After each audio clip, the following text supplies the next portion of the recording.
Dikira aku miskin. Part 27. Takut hamil. Sepertinya ibu mertua tidak terima jika aku tidak menghargai Mas Bimo lagi. Terus terang, aku sangat sakit mengakui hal itu kepada beliau. Namun, aku tidak ingin larut dalam kesedihan. Satu-satunya cara agar hati ini kembali tertata adalah menganggap Mas Bimo bukan siapa-siapa lagi. Mungkin aku akan dinilai sebagai istri yang egois karena langsung membenci suami dengan satu kesalahan. Namun, perbuatan Mas Bimo itu menunjukkan kalau dirinya tidak menginginkan aku lagi. Jika kesalahannya hanya sebatas mengabaikanku karena permainan di ponsel, mungkin aku masih bisa terima. Aku akan memberikan penjelasan kepadanya supaya tidak terpengaruh dengan sesuatu yang banyak menyita waktu hingga mengabaikan keluarga. Namun kenyataannya bukan permainan yang membuat Mas Bimo berpaling dariku, tetapi wanita lain. Aku akan belajar menerima kenyataan kalau aku bukan pilihannya. Dia menganggapku hanya sebagai kebutuhan. Pada saat dia memerlukan sesuatu, dia pun mengingatku. Tetapi setelah dia bosan, dia dengan tega mencampakkan aku. Apa mungkin ini balasan atas apa yang kulakukan terhadap orang tuaku? Mereka dengan tegas mengatakan bahwa hanya Andrew yang mampu memberiku kebahagiaan. Tetapi aku tetap bersikeras menolak dinikahkan dengan pemuda itu. Apa kabar Andrew sekarang? 2 hari yang lalu, dia masih tetap mengirimkan pesan kepadaku seperti sebelum-sebelumnya. Namun, aku tidak pernah memberikan respon. Aku juga mengabaikan telepon darinya. Sebenarnya, aku kasihan melihat dirinya yang belum menikah hingga saat ini. Dia mengaku kepada keluargaku kalau dia tidak akan bersanding dengan wanita selain aku. Bagaimana bisa dia berpikiran seperti itu? Sangat jelas dia tahu kalau aku telah berstatus sebagai istri Mas Bimo. Kenapa kamu tidak pernah mencoba membuka diri untukku, Klah? Tanya Andrew saat kami masih duduk di bangku SMA. Rasa itu tidak bisa dipaksa. Aku yakin kamu pasti akan menemukan gadis yang benar-benar mencintaimu. Aku hanya mampu mengatakan itu kepadanya. Tapi aku hanya mencintaimu sejak dulu. Apa yang kualami sekarang? Mungkinkah balasan atas perbuatanku terhadap papa dan mama? Aku sebagai anak telah menorehkan luka di hati mereka.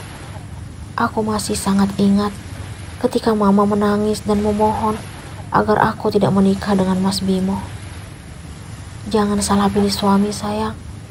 Kamu baru mengenalnya. Bagaimana bisa kamu langsung tahu sifatnya? Mama mengingatkanku. Mas Bimo orang baik, Ma. Mama jangan khawatir. Kala pasti bahagia bersamanya. Aku dengan yakin mengatakan kalau Mas Bimo yang terbaik. Namun, ternyata aku salah.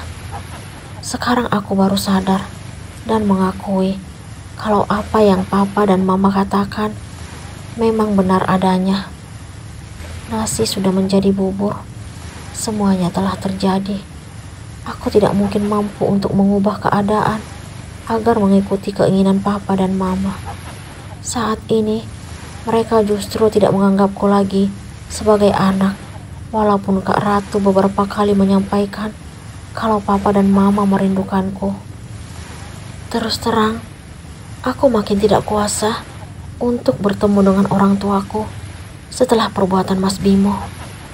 Padahal sebelumnya, aku berpikir akan menemui mereka setelah Mas Bimo berhasil untuk tetap setia menjadi suamiku. Kenyataan kadang tidak seindah harapan. Itu yang kurasakan saat ini. Aku sempat berpikir bahwa apa yang orang tua putuskan tidak selamanya membawa kebahagiaan. Karena saat itu, aku yakin kalau Mas Bimo yang akan memberikan kenyamanan untukku.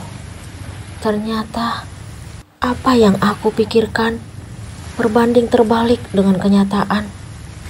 Apa mungkin ini hukuman untuk anak yang tidak mendengarkan nasihat orang tua?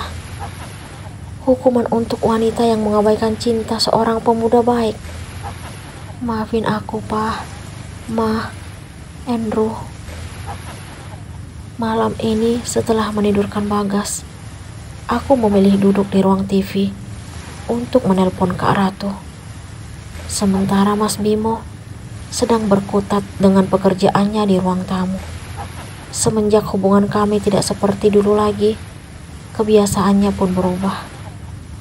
Dia lebih sering menghabiskan waktu di depan laptop yang dia bawa dari kantor. Aku tidak pernah bertanya kepadanya, tetapi aku menebak kalau dirinya sibuk dengan pekerjaan. Mungkin karena hatiku telah tertutup hingga tidak ingin tahu lagi tentangnya.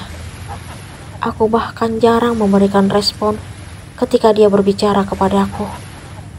Aku tidak tahu sampai kapan hubungan kami akan bertahan.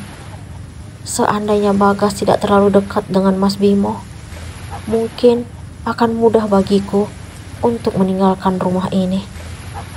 Akan tetapi, aku tidak kuasa ketika melihat Bagas bermain dengan papanya. Aku tidak sanggup memisahkan mereka. Aku akui kalau Mas Bimo sangat penyayang dan peduli terhadap anak. Oleh sebab itu, Bagas pun tidak bisa jauh darinya kecuali saat kerja. Halo, Klah. Ternyata telepon dariku telah tersambung untuk Kak Ratu.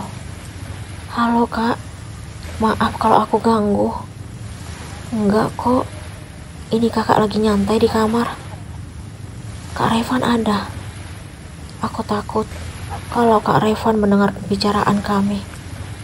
Enggak kok. Belum pulang kantor. Masih lembur. Aku lega mendengar balasan Kak Ratu. Andra, Kak. Aku menanyakan anak Kak Revan dan Kak Ratu. Andra lagi belajar di kamarnya. Aku kangen dia. Pasti udah gede sekarang. Aku tiba-tiba mengingat kebersamaanku bersama keponakanku tersebut. Baru kelas 4. Tuh kan udah gede. Waktu aku di sana, dia masih TK. Nggak terasa ya, waktu cepat banget berlalu. Makanya kamu pulang dong ke sini.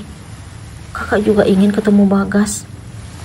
Suara Kak Ratu tiba-tiba berubah serak seperti menahan tangis. Kakak kenapa? Tanya aku ingin tahu. Kakak sedih karena papa dan mama belum pernah melihat cucu dari anak perempuan mereka. Aku terharu mendengar penuturan Kak Ratu. Aku jadi mewek nih, Kak. Aku tidak kuasa membendung air mata agar tidak jatuh. Kamu nangis, sayang. Teleponan sama siapa? Aku dikagetkan suara Mas Bimo. Sejak kapan dia duduk di dekatku? Aku pun langsung mengakhiri telepon secara sepihak. Aku harap Kak Ratu mengerti dengan apa yang kulakukan. Mau tahu aja, kamu lupa dengan apa yang aku bilang. Jangan kepoin hidupku. Aku tetap memberikan jawaban dengan ketus kepadanya. Sampai kapan kamu seperti ini, sayang? Aku kangen kamu yang dulu. Dia makin mendekatkan diri hingga tubuh kami bersentuhan. Sampai aku dan Bagas meninggalkan rumah ini. Aku gak akan membiarkan hal itu terjadi. Kita lihat aja nanti. Aku hendak berdiri dan berniat akan kembali ke kamar. Tetapi dia mencegahku. Dia meraih tanganku, lalu menggenggamnya. Jika kamu memang tidak ingin melihatku lagi, akhiri saja hidupku. Aku ikhlas. Yang penting kamu bahagia. Aku tidak pernah berpikir kalau dia mampu mengeluarkan keinginan tidak masuk akal itu. Kamu enak banget. Kamu harus mendapatkan balasan atas perbuatanmu. Kalau hidup kamu berakhir, kamu gak akan merasakan sakit hatiku. Aku tidak terima dengan ucapannya. Jadi, apa yang kamu inginkan sekarang? Bersikaplah seolah-olah kalau kita tidak memiliki hubungan apa-apa. Satu hal lagi, tolong ingatkan ibumu agar tidak menuduhku yang bukan-bukan. Dia pun melepaskan genggamannya. Lalu aku segera beranjak ke kamar. Dia tidak tahu kalau hatiku sangat sakit setiap berkata kasar kepadanya. Aku belum mampu membuang rasa yang masih ada. Aku tidak mungkin secepat itu berhenti mencintainya. Walaupun aku selalu berusaha meyakinkan diri kalau kami tidak memiliki hubungan apa-apa lagi. Apa aku egois? Aku melupakan semua kebaikan yang pernah dia lakukan karena pengkhianatannya. Wajarkah aku bersikap tidak peduli di depannya? Aku tidak tahu harus bertanya kepada siapa. Aku tidak mungkin bercerita kepada Kak Ratu. Apa sebaiknya aku meminta pendapat Ayu? Jika dia memintaku memaafkan Mas Bimo, apa aku rela dan ikhlas? Jika aku bersedia memberikan maaf, mungkinkah Mas Bimo tidak akan mengulangi perbuatannya? Aku takut membayangkan hal itu. Apa yang harus aku lakukan? Aku sesak menjalani hubungan seperti ini. Meskipun aku telah berusaha untuk bersikap santai, tetapi hatiku tetap sakit.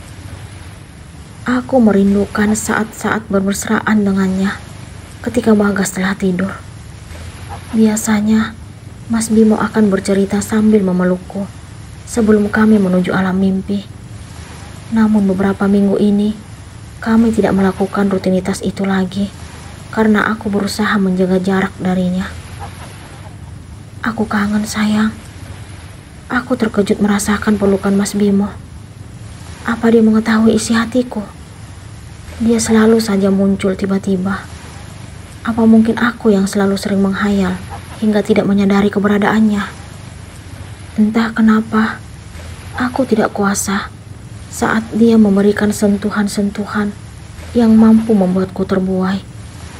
Aku tidak memberikan penolakan ketika dia mengambil haknya sebagai suami. Bagaimana kalau aku hamil?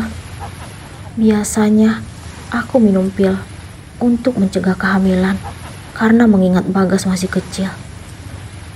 Kamu jahat, Mas. Aku menitikkan air mata setelah kami selesai melakukan tugas suami istri tersebut. Apakah Clara akan mengurungkan niatnya untuk berpisah dengan Bimo?